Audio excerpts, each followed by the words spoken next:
Welcome to the College Investor Audio Show, where we talk about the biggest issues impacting millennial money, from student loan debt to side hustles to building wealth. We will show you how to get out of debt so that you can build real wealth for the future. The EFC is going away on the FAFSA.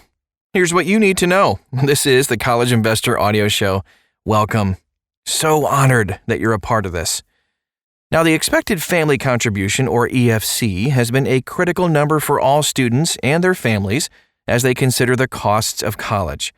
Although the EFC has been the most important number for decades, the latest legislation is changing everything by replacing the EFC with the Student Aid Index, SAI.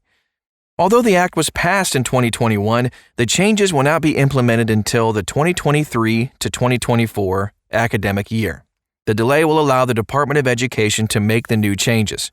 Here's what you need to know about the EFC and its replacement, Student Aid Index. First of all, let's talk about the EFC and what it is. The expected family contribution was a number determined by the federal government and colleges through the FAFSA. Essentially, it represented the dollar amount that a family was expected to pay for college within a single year. In most cases, the EFC turned out to be a number that seemed well beyond the reach of most families. With that, parents and students would turn to student loans and merit aid scholarships to fund the difference between the EFC and what they could actually afford. Why is the EFC being replaced? Through the FAFSA Simplification Act, the EFC is being replaced with the Student Aid Index, SAI.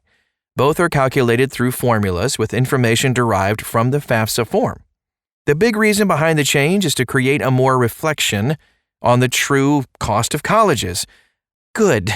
In the past, many families have interpreted the EFC as the total cost that they will be expected to pay. However, many families were faced with higher costs because most colleges don't meet the full need of students or include loans as a part of the financial aid package. Additionally, many in higher education had an issue with the term expected family contribution. According to many, the term puts pressure on the parents of students to meet the expected financial contributions. It kind of makes sense. Parents have felt that the term expected family contribution puts undue pressure on them to fund their child's college education costs. The new term, Student Aid Index, cannot erase the feelings that parents face when confronted with the costs of higher education, because they're high. But it may allow parents and students paying for college to approach the financial costs with fewer perceived expectations from beyond the family. With a more general term, parents may not feel solely responsible for funding their child's college costs.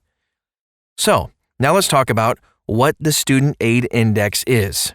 Due to the confusing nature of the EFC, lawmakers have decided to make a change. In reality, the change is simply a name change. From expected family contribution to Student Aid Index. The basics of the formula that calculates the resulting number will be exactly the same. However, the FAFSA Simplification Act has also brought some updates to the formula that will change the way colleges calculate a student's financial needs. Here are some of the changes to the FAFSA and the Student Aid Index. So the FAFSA Simplification Act was included within the Consolidated Appropriations Act of 2021. As the name suggests, the goal of the new law is to make changes more simple for students and parents paying for college.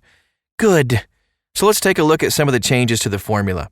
A streamlined FAFSA form. This is the major change, a more streamlined form. Instead of answering over 100 questions, the FAFSA is only a few dozen questions. Hallelujah! This should save students and parents time when preparing for college. The cost of attendance, or COA, is another important number when sorting through college costs. Here are some of the changes included in the new law. A student will not need to be attending school on at least a part-time basis to allow for a personal computer's rental or purchase. The student can be enrolled at any time commitment for this allowance. Transportation allowances between home, school, and work are allowed. A college financial aid administrator will set the actual transportation allowance. A student will need to be enrolled at least half-time to receive an allowance for personal expenses. Room and board allowances must be split into separate allowances for housing and meals. Meal allowances must be based on 3 meals per day.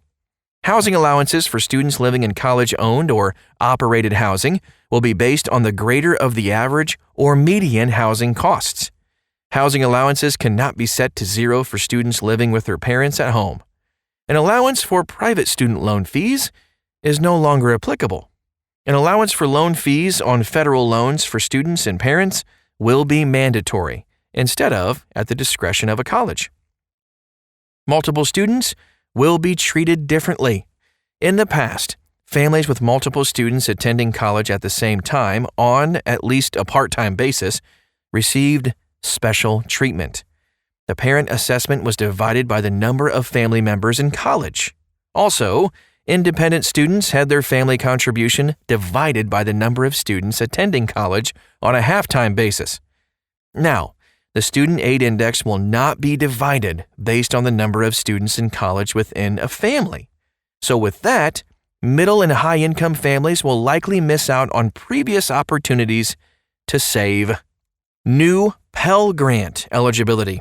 Students will now qualify for Pell Grants based on a multiple of the poverty line.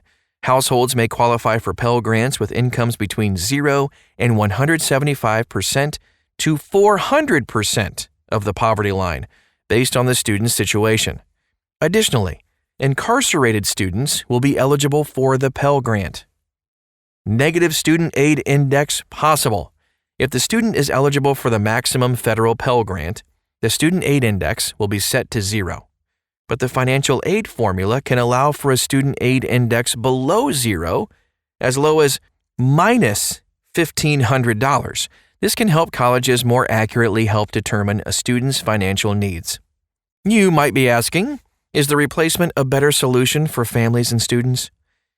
Although we have not touched on every single change created by the FAFSA Simplification Act, the real question is, will the changes help more families and students?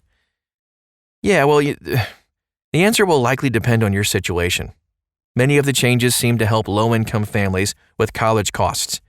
Middle and high-income earners could be receiving less help from the new index, especially if you have multiple children in college at the same time. Additionally, the name change from EFC to SAI may help to mitigate some of the expectations facing parents.